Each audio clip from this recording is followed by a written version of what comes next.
Nós queremos saudar a todos com a paz gloriosa do Senhor Jesus. Queremos saudar você que estará no YouTube acompanhando essa mensagem. E o título é: o que você tem priorizado? Anota aí para não esquecer. O que você tem priorizado na sua vida? Porque isso vai fazer toda a diferença, tá? Mas antes, vamos fazer a leitura na palavra, o Evangelho de Lucas, do capítulo 14, a partir do versículo 15.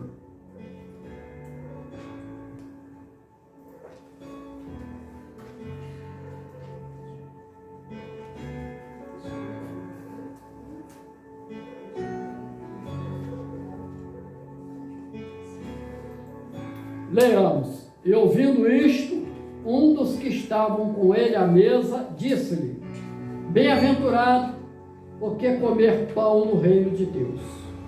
Porém, ele lhes disse: certo homem, ele fez uma grande ceia e convidou a muitos. E à hora da ceia, mandou o seu servo dizer aos convidados: vinde, que já está tudo preparado. E todos a uma começaram a escusar-se. Disse-lhe o primeiro: eu comprei um campo, e importa ir vê-lo. Rogo-te que me hajas por escusado. E outro disse: comprei 5 juntas de bois, e vou experimentá-lo. Rogo-te que me hajas por escusado. E outro disse: casei, e portanto não posso ir. E voltando aquele servo, anunciou estas coisas ao seu senhor. Então o pai da família, indignado, disse ao seu servo: saí depressa pelas ruas e bairros da cidade, e traze aqui os pobres, e aleijados, e mancos, e cegos. E disse o servo: Senhor, feito está como mandaste, e ainda há lugar.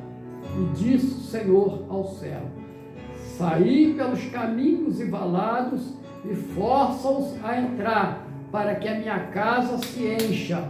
Porque eu vos digo que nenhum daqueles varões que foram convidados provará minha ceia.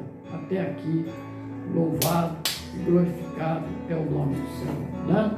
Vamos orar, preste atenção, Mateuzinho, preste atenção, vamos orar, fechar os nossos olhos e dizer: Senhor nosso Deus, maravilhoso e eterno Pai, nós te damos graça pela leitura da palavra, que é bênção, que se descortina diante dos nossos olhos, que o Senhor possa falar com profundidade aos nossos corações, através desta breve mensagem, e que ela venha nos abençoar, nos fortalecer na nossa caminhada, no entendimento e na graça. E que o seu nome possa ser muito glorificado no nosso meio, no nome precioso e poderoso do Senhor Jesus. Amém e amém.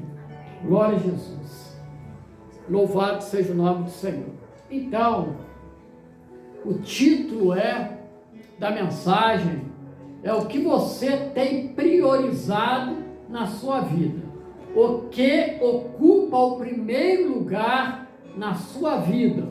O que tem sido prioridade. E não é para o pastor Carlos estar te indagando, mas é um processo que você mesmo terá que perguntar para você mesmo. É você e o Senhor. Nós não fomos, como pastores, levantados para estarmos lançando críticas sobre as pessoas, mas sim para buscar edificação dessas pessoas. Então, nós não lemos o texto, mas o Senhor Jesus, ele era um sábado, e ele vai à casa de um dos principais dos fariseus.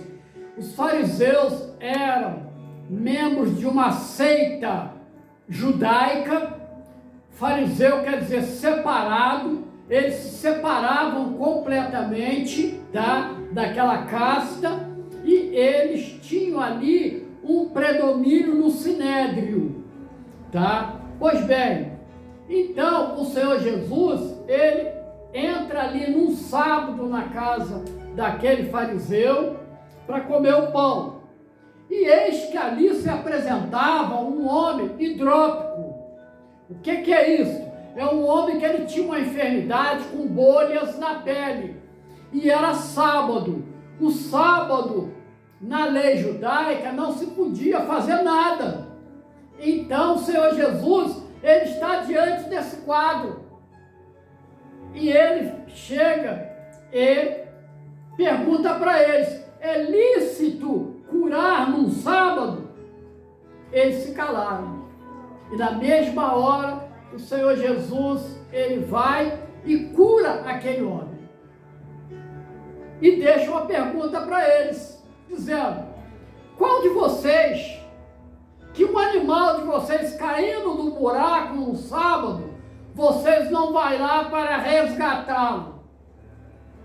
Ora, a vida desse homem tem muito mais valor. E eles se calaram. Então, vem a parábola dos primeiros assentos e dos convidados. E aí nós chegamos na leitura dessa parábola da grande ceia.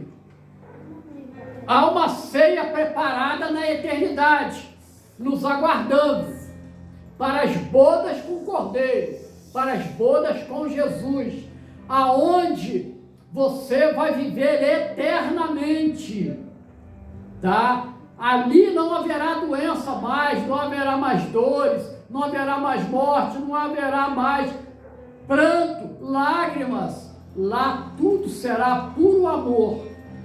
Então veja bem, e haverá uma grande festa, uma festa que todos estão convidados.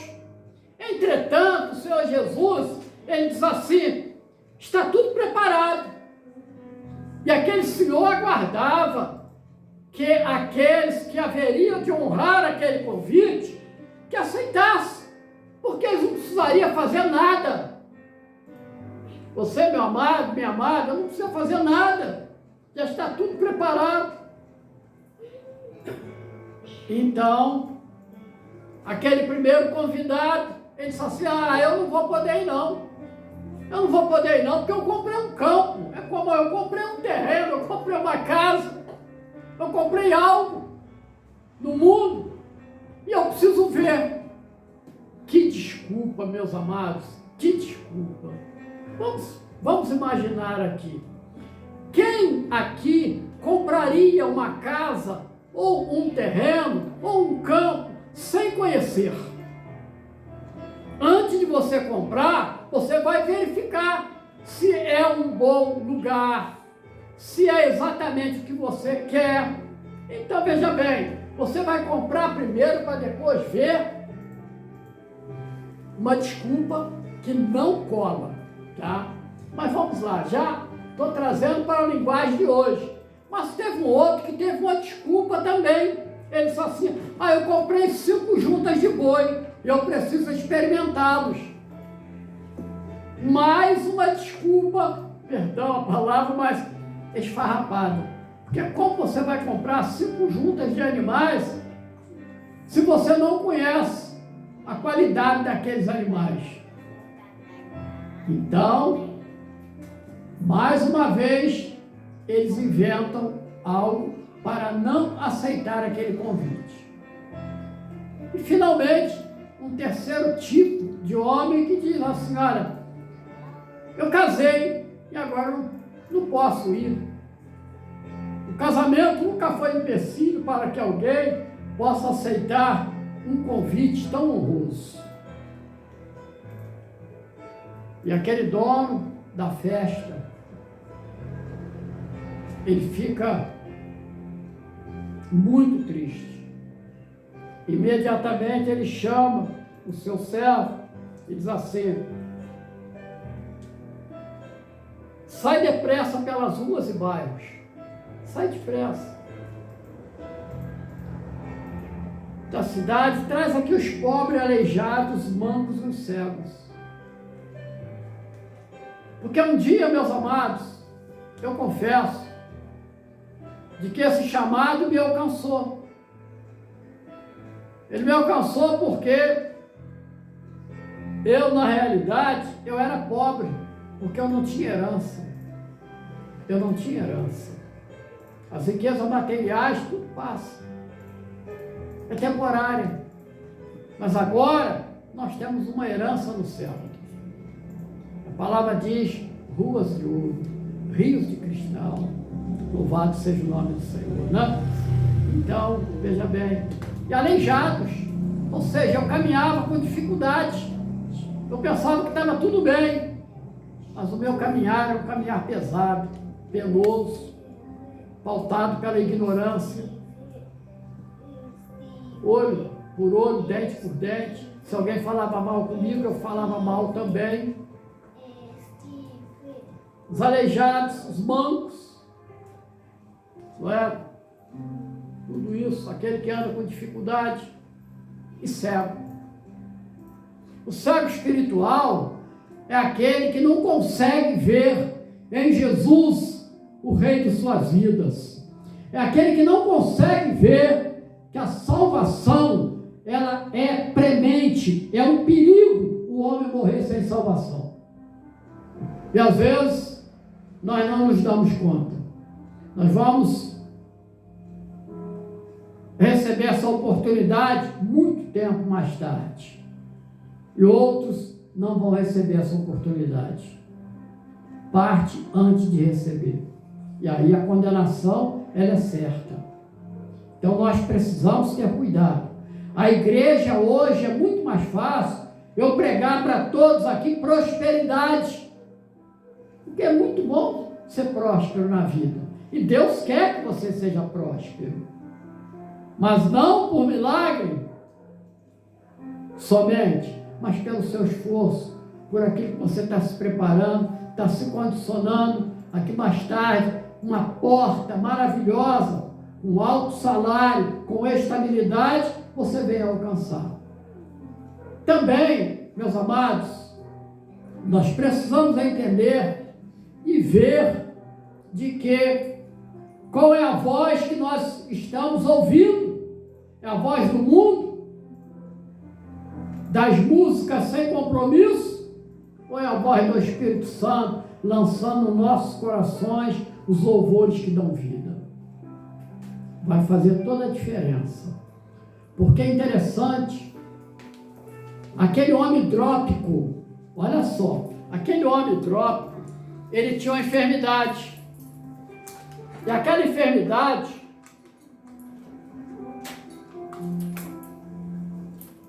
ela seca naquele dia.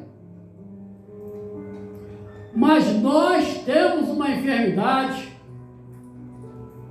que vai nos acompanhar a vida inteira e pós-vida, que é o pecado. E o pecado, ele faz divisão com Deus.